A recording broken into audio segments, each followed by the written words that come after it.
Alright, we're dealing with our ridge battens. We can go a couple different ways. One way you can go is go ahead and do a stack on either side of your ridge. We'll do two high, and we're going to keep these from outside to outside 5 inches apart because our cap's going to be sitting over the top, and then we'll just fold our panel up on each side. So that would be sitting on your ridge here. The other option is a traditional stack, just with 2x2s.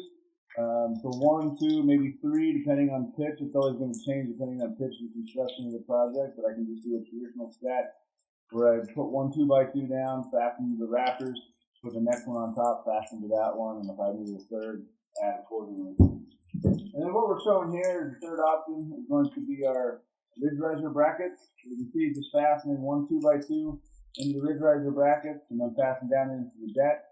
Maximum we're going to have is 24 inches apart, and then you can see we can just bend this according to whatever height I need, depending on the pitch.